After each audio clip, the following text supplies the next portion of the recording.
Welcome back to Ani Globe. The anime opens up with a raging storm that befalls the Promised Land. A man clad in robes walks towards a boy down on his knees, face filled with distress and fright. The man smirks a menacing smirk, wrapping the boy with his chains of justice, telling him his very existence is a sin and so must be tested. Moments later, the entire land is caught under a destructive bond, engulfing everything in its path, leaving nothing but debris. We are now transferred to a much lighter environment. Mrs. Kate is searching frantically for Master Oz, who is busy hiding away from her. It is the coming of age for Master Oz, the heir to Vasilius, one of the four great dukedoms. Master Oz, along with Gilbert, his caretaker, hide away from Mrs. Kate in Master Oscar's room, who explains the importance of the ceremony that awaits them and how beautiful the place was before the tragedy of Sablier. The children run away to a secret place where Oz starts hearing a familiar sound, a light music. He follows the sound and ends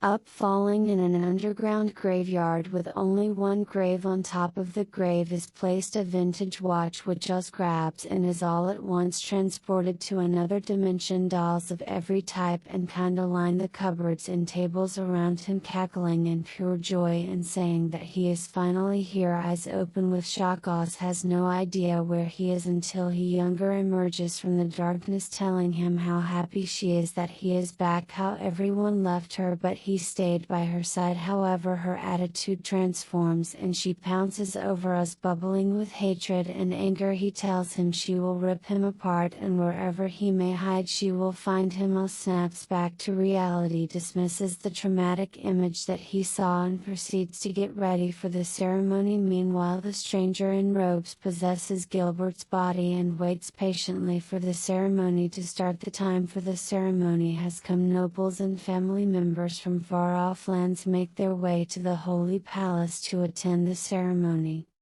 Ms. Sharon, the granddaughter of the Rainsworth family, has also made way to the ceremony. Oz meets Ms. Sharon and isn't able to take his eyes off her beauty and grace. However, due to being younger than 15, she could not attend the ceremony and only came to give her regards, leaving the room with her trusted advisor Breg. Before parting, she provides Oz with some wisdom about his new position as heir to Vasilius. Everyone is in position for the event to start. Oz proceeds with the ceremony and gets ready to say his oath, but the moment he completes it, the grand clock that hasn't worked for over 100 years lets out its first time. The mysteriously cloaked people who refer themselves as Reapers break into the Holy Palace. Gilbert threateningly grabs Oz and produces a sharp knife from behind him, cutting his shoulder up, allowing drops of blood to ooze out and fall on the ground. The drops of blood carve a path to the abyss, allowing the Reapers to now judge Oz. However, their act is cut short with the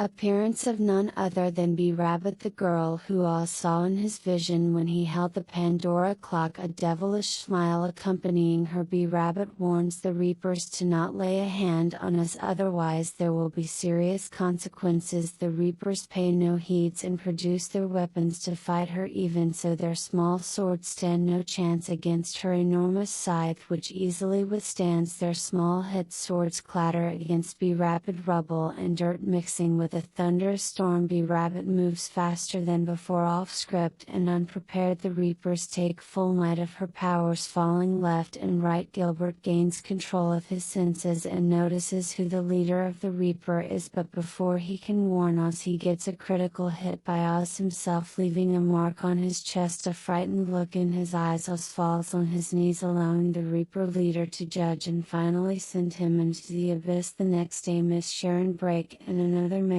sit in the empty Holy Palace and make plans to rescue Oz. Oz wakes up from his deep slumber, praying to God that whatever happened before was just a bad dream, but his wishes doesn't appear true since he can see the wreckage of the abyss he had landed in. Picking himself up, Oz explores the abyss for food, but instead comes in contact with puppets and dolls that call themselves chains. A particular doll with half ripped off hair and protruding eyes manages to make Oz's life a living nightmare, running circles tentacles and attempting to kill him. Oz frantically runs away from the little creature. To his rescue comes none other than Bee or Alice, which she tells him to call her by explaining the dynamics of the abyss, and if they wish to escape, Oz has to agree to a contract with her allowing her to release her full potential and escape the abyss world. Oz reaches out to agree with Alice's kind words but gets whooped away by Sharon, who with an alarmed look warns him of Alice's trickery and thirst to kill her contractors after using them somehow. Oz finds Sharon not so reliable, and his assumption proves correct when her head turns a full 180, half of her face ruined, still holding on his hand. The so-called Sharon transforms into Mad Baby. Likewise, Alice comes to his rescue again, fighting off the demonic chain but gets eaten up instead. Oz doesn't back down and charges onto the terrifying looking baby, forcing himself into its mouth. Holding onto Alice's hand, he agrees to a contract which releases the full force of Alice's powers emerging from the pool of blackness. As Alice intertwining her fingers with Oz, she seals the contract with a kiss, her soul merging with his. Oz escapes the abyss, landing into the holy palace and conscious coming back to his own dimension. Oz is taken to a safe place by Sharon, Break and Raven, a man who could seal the powers of Alice. Oz wakes up and gets reassurance from Break that he is no longer in the abyss but in the real world, seemingly pushing him to disclose about his encounter during his temporary stay. Oz opens up about facing monsters called chains and a certain chain called Alice, with whom he now has a contract. Break gives off a carefree attitude and talks about all three of them being a part of an organization called Pandora who conducts research related to the abyss. They arrest Oz and try to take him to their headquarters, however he is possessed by Alice, who takes Sharon as hostage. That encounter is short-lived when Break taps into a magical circle to separate the two souls, not holding back on hitting Alice with his stick. Oz stops the beating by coming in the way. The Pandora watch opens up a door to the abyss, allowing a chain to escape and look for a contractor. A look of malice crosses Break's face, who orders Raven to remove the seal on Alice's powers. Alice's powers reach sky high, allowing her to chain up the monster, tearing it to shreds. Break then discloses his plan to use them to find the citizens of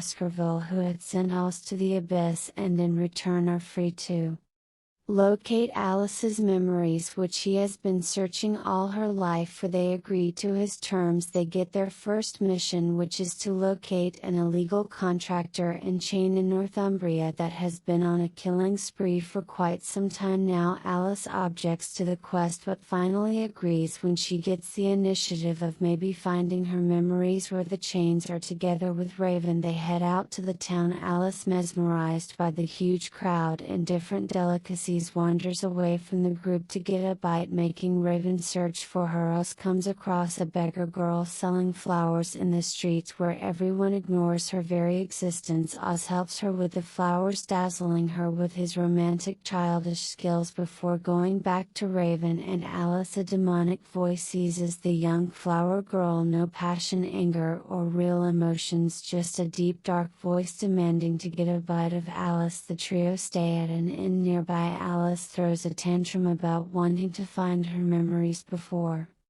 consequently falling to sleep. Raven explains how the InQs around Oz's chest is a time clock which ticks every time Alice uses her powers, until finally, once it is completed, the contractor in chain gets taken to the deepest part of the abyss. Raven and Oz leave to locate the illegal contractor in chain, letting Alice sleep in peace. On the other end, in a huge mansion, a chain devours the bodies of its residents. The flower girl beating its contractor. The chain notices the InQs to be nearing its end, demands to be taken to Alice to eat her, breaking into the end like a bloodthirsty monster. Alice avoids the encounter, allowing Raven and Oz to return in time. Raven shoots at the chain point blank at its head, making it fall. The flower girl gains back her consciousness, but it's too late. The InQs is complete, allowing both to be dragged into the abyss. The horrific image now lies rent-free and poor Oz's head forever back at the Pandora's headquarters. Oz is now a traumatized young boy, feels the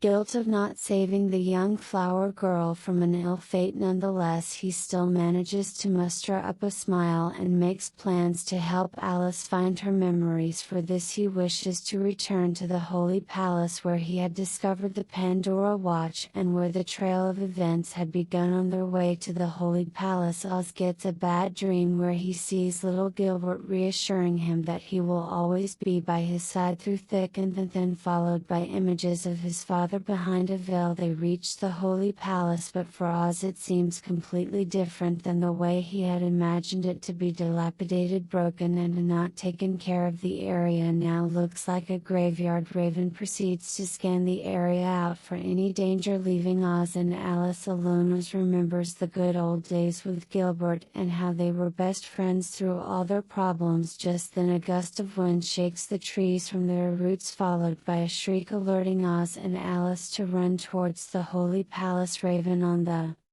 other hand, is met by one of the members of Baskerville, who appears with her chain called Glidum that uses threads to manipulate the minds and bodies of her captives. It is at this moment that Oz learns the truth. He emerged from the abyss 10 years later. Raven in actuality is Gilbert, but much older, and finally he is the key to the will of Abyss. The woman puts Gilbert in a trance, making him push Alice aside and pounce on Oz. Oz desperately tries to escape the chokehold, but gives up when he sees the scar on Gilbert's chest, the same scar he had given him with his sword. Defeated, Oz produces a broken smile, moves Gilbert's gun towards his chest and shoots. Turns out the bullet wasn't meant for Oz, but instead Gilbert aimed it directly at the member of Baskerville, who, filled with shock, falls backwards, releasing her hold on Gilbert and at the same time dismissing Vlad. The Baskerville woman retreats back to her hideout, knowing fully well if she continues now everything will fall apart. Oz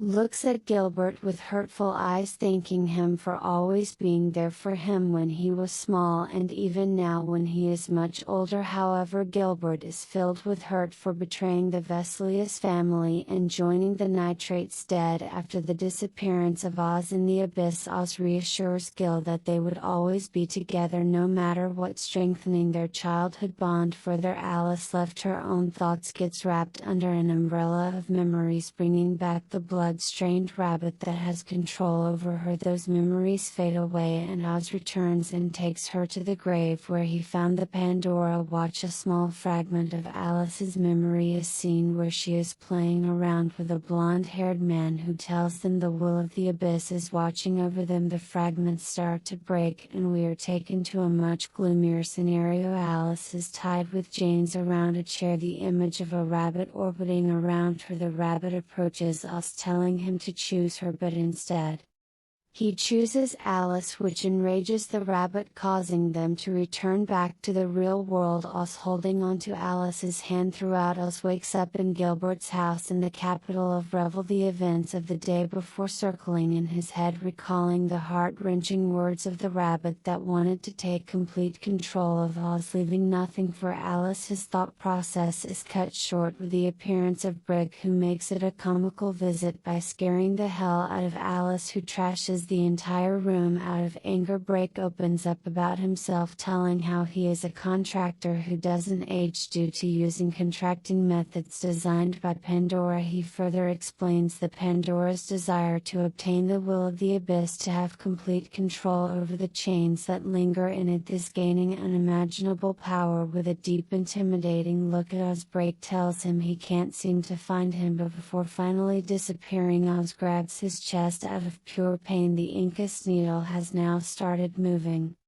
hinting the start of the countdown. A beautiful girl enters the room with a bouquet of flowers, leaving them on the ground where Oz moans in pain. Gil reads the letter next to the flowers and gives out a surprised look, but doesn't disclose the contents of the letter. They venture out in the marketplace. Oz saves a young boy from bullies. They sit together and talk about each other's families, but when the child asks what happened to Oz's family, a shadow of hurt and melancholy cloud over poor Oz's face. The death of his mother and not knowing how his father looks like has left a hole in his heart. The end.